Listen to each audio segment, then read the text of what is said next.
Hey guys, welcome to another commentary done by Diggity. This match is going to be part of the MST. We have Violet going up against Shine. Both players that are pretty capable, and they've actually shined a little bit lately. Violet's been playing fantastic. He's at the 12 o'clock position as the teal protoss. 6 o'clock position we have Shine starting as the red zerg, and he's been really a surprise across the board. He's been beating players that no one's expected him to beat. Been pretty, I feel like he's below the mediocre delicious level that a lot of the guys like I would say Zero was at, and I think Zero's actually going to hit Jangbi stage here not too long. He reminded me a lot of Jangbi, but right now I feel like Shine reminds me of Jangbi and Kanata kind of when they're really kind of on the borderline cusp, where there's a lot of high expectations and it could go either way.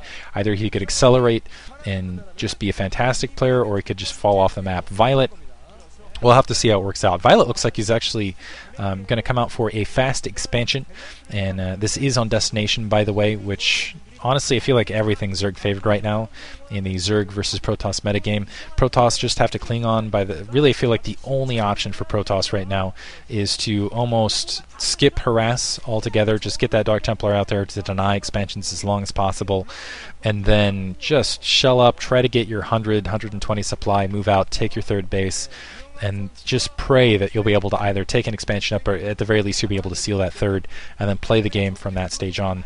But Zerg players have been with that 4-hatch, 5-hatch build, just kind of the variations on it, really catching Protoss at the prong, where they can't really deal with either Mulisks or Hydralisks off that 5-hatch build. Truly been hurting them, and it looks like we're going to see a 9 pool, but not a full dedication on it, and I don't think Violet's really going to give a lot of respect to this because he's not seeing the larva there. So I have a feeling he still might end up, we'll see if he still dedicates Nexus first, running out with that probe to try to deny that natural expansion as long as possible. So, and you can see that drone actually engaging quite a bit, wanting to get in a fist fight here with this probe, which may or may not be wise here. It looks like he might end up getting taken out. Maybe not. So 2 drones on the line. Kind of odd play altogether by Shine at this stage, wanting to, I guess, get in a fist fight with the probe, and he might end up losing a drone as a result, and showing a 9 pool to start and not producing these Zerglings off of it to boot. Maybe just kind of playing a little bit of anti-cheese. Actually, I take it back. Looks like he... well, no, I think he's just going to go with the 2 to the 4 here, and yeah, there's that Nexus coming up before that cannon, because again, the larval difference there, because again, seeing all those larvas spawn before the cannon. So yeah, just 4 Zerglings to start, and that cannon should be up in a decent amount of time to deal with them. There's 2 Zerglings that are on quite a bit of delay there. So I think this will actually work out for him, and that probe actually got a decent amount of health considering the amount of fight it was in there. So looks like Violet actually off to a pretty good start, and it looks like it's going to be transitioned directly into a 3-hatch build. Shine playing a little bit bizarrely. I'm not sure why he decided. I guess he just was like, screw it, I'm not going to fight over the natural secondary. I want to kill me a probe. The Zergling is going to go all the way around. And this is the problem with this in general, is those on Destination, is Zerglings can do all, just run around the corner, still peek into the main, still be a big pain in the butt that way. There's that gas being planted at this stage. We'll see if we're going to see the 4-hatch or just straight. I think we're going to see the 4-hatch dedication. Looks like, and there the probe able to sneak through, doing a really good job of staying alive. That 9 o'clock expansion, oh man, all those Zerglings coming back, so I don't think this probe is actually very long for life. But again, Violet doing a really good job. He managed to get that Nexus up a little bit faster through some nice scouting. It looks like forced to dedicate. I think Shine's actually up to something sneaky here, because he's dedicating a lot to kill this probe. And let's see if Violet actually kind of picks up on that. So I really feel like, yeah, I feel like he's up to something sneaky indeed, because he really, really wants to kill that probe, dedicating all of his Zerglings back up the field. I mean, he completely abandoned that front door, really, to any sort of scouting. There's that Cybernetics core being hidden in the corner. A lot of Protoss players, and there's that probe coming back out again.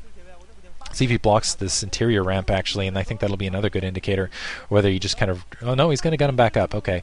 But, yeah, that's been kind of a clever thing that Protoss players have been doing, been like, oh, maybe I'm doing something different. You don't know where my tech is. And then they, yeah, kind of put that Stargate in that far corner, making sure that Overlord has to stick a little bit closer, because it has to go all the way up in the base. Then when you have that Corsair to spot it, and then when you have that Corsair, it can stay a little closer to home base after you kill that Overlord. So, you can go, you can kill it, and then you don't have to worry about... Well, it's easier to dodge Scourge a little bit there. So take that for what you will. Sometimes it works out. It depends on how well you did as far as timing, whether you're going up against a 12 hatch or a 9 pool, but it works pretty well, I think, going up against a 9 pool with the timing altogether, and you guys can look at it a little bit more. And once again, that probe able to dodge, it is going to still see that 9 o'clock expansion. With seeing that gas and seeing that turn, I'm not sure that he saw that layer, but I think he has a pretty good idea of what Shine's up to. Shine's still sticking to the 3 hatch build at this stage, and really not produced a lot else, and he's done a absolutely piss poor job of denying any sort of scout, actually pulling a drone off the line to try to blockade as well. There's that Spire, and seeing that layer, that Spire actually at half build, and it looks like we actually might see a 3 hatch heavy Mutalisk, wow, a very heavy Mutalisk dedication, and I think seeing this we might see a 3 cannon, or at least, yeah, probably 3 cannons on that edge, and let's see how many larvae we see kind of off that line, but I think we're going to see basically, okay, never mind, there's that additional hatchery. I was thinking we might see just an all-out Mutalisk build right there. Just a ton of Mutalisks produced and nothing but. And that Corsair actually going to come down, and he's going to be able to get a good spot. See what's going on. Shine might be able to pull a little bit of a trick here if he just builds a lot of drones right here. Might be able to throw Violet off a little bit, make him think, okay, he actually is producing a lot of that, and there's that 5th hatchery now, basically produced there. But I think as soon as he comes around to that natural secondary, he's going to feel fairly comfortable. I do like that nice encasing there on Shine's front door. He's got that hatchery in the way. He's got a lot of that, the Hydralisk Den in the way, and this has kind of been the story altogether of Zerg versus Protoss at large. You can just see the pure production output that Zerg has right now comparatively, and all you have is two Corsairs and 2 bases, and even looking at this, it's just intimidating. I feel like as a Protoss player, you look at it and you're like, what can you do to keep up production-wise? You can't really stop the drones from being produced, so all you can hope is that you can get some units out there and, yeah, try to get something accomplished a little bit later in the game.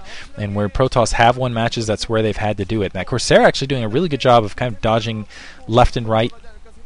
Some Zealots actually running out in the field, a little bit off timing. A lot of Protoss players have been kind of throwing in weird timing mixes, just throwing in the Zealots kind of at all ends of the field. It looks like there's going to be plenty of Sultan colonies to help deal with that. Again, when you have 5 hatcheries and that many larvae to work with, and you're mining at that capacity off all those bases, you can really afford to put down a couple Sultan colonies, and that provides some nice base defense anyway.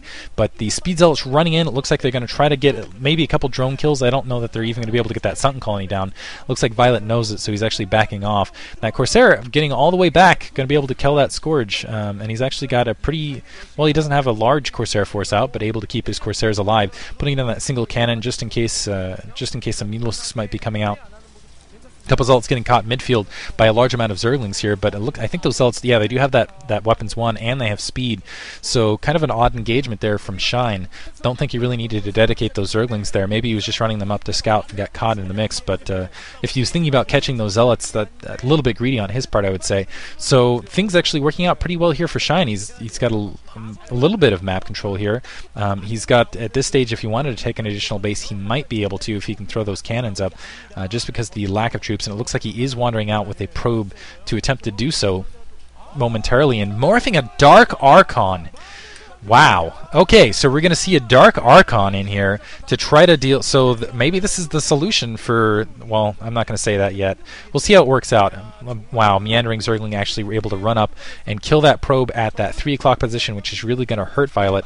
But yeah, we're going to see a Dark Archon, and I assume Maelstrom into the mid game, and that could actually provide a lot of the help that Protoss need, which is specifically dealing with either a Mutalisk harass or dealing with a large attack on that 3rd base where they have to defend it. And if he can Maelstrom those troops as they're coming out to that 3 o'clock and just hit them across the cannons, whatever, just make sure that those troops are isolated and can't get a lot accomplished, that could be absolutely awesome, really awesome. But he's really going to have to aim it beautifully, because that Dark Archon's going to be extremely vulnerable. It's a very slow, very low on health.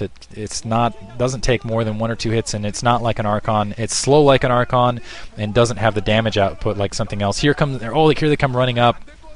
Seeing the Dark Archon, though, it's going to immediately back off. So that's already a minor victory, I got to say, except for, Lurker able to get through that 12 o'clock, and it doesn't look like there's any Zealots and even some Observers in position. There are 2 High Templar there, and I think that Dark Archon actually did slow down the Psystorm upgrade. Well, let's see if he can kill that Overlord to deny. Yeah, he's going to be able to kill that Overlord to deny Sight, but he's still bleeding probes in the meantime.